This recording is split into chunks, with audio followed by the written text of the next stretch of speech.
Ça me permet de redescendre un peu dans le passé, puisque en fin de compte, ce secteur ne m'est pas étranger.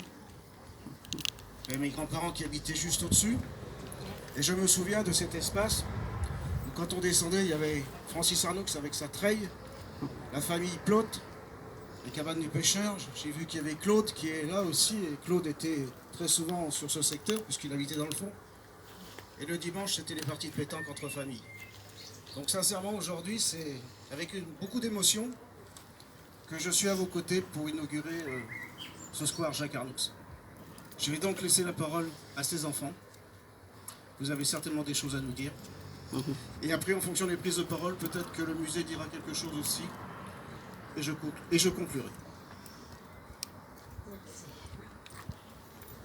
Bonjour à tous et merci d'être là. Je ne sais pas si ça marche. Si, ouais. Il nous a semblé que le meilleur hommage qu'on puisse lui rendre, c'est de lire un texte qu'il avait écrit, que papa avait écrit lui-même, puisque bon, tous ceux qui le connaissaient bien savent qu'il avait une très bonne plume, que c'était vraiment un grand plaisir pour lui de mettre en forme toutes sortes de choses.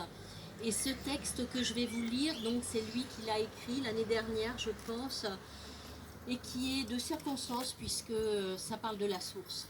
Voilà. La mer et le vent.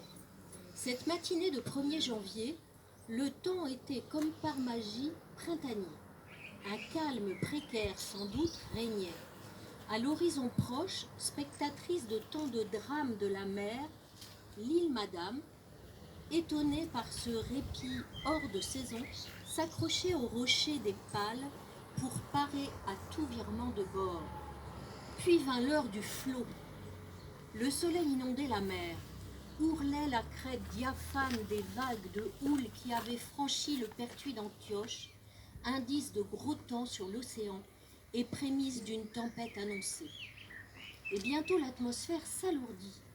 Rageusement des vagues de vagues se mirent à monter à l'assaut du rivage, avant de s'étaler mollement et se dissoudre dans les vases encore découvertes.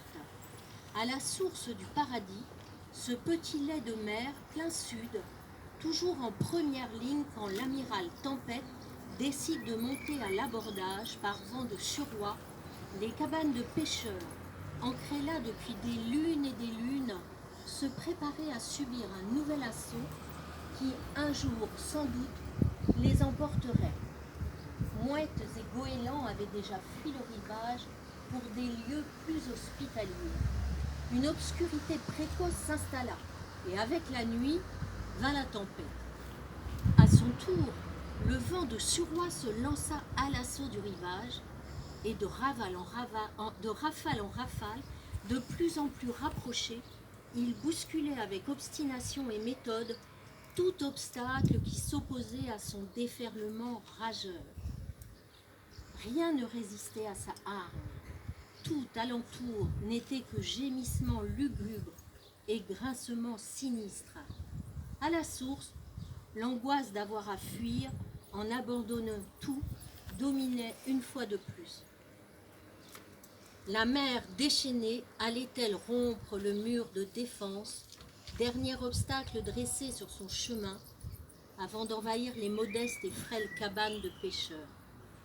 Les minutes d'angoisse se succédaient.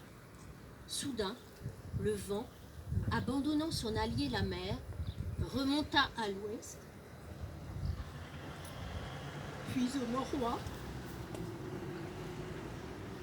La source et ses cabanes de pêcheurs étaient à nouveau à l'abri, sauvés jusqu'au prochain coup de tabac. Et il n'était pas loin, en embuscade. Jacques, né dans une cabane de pêcheurs, il y a des lunes,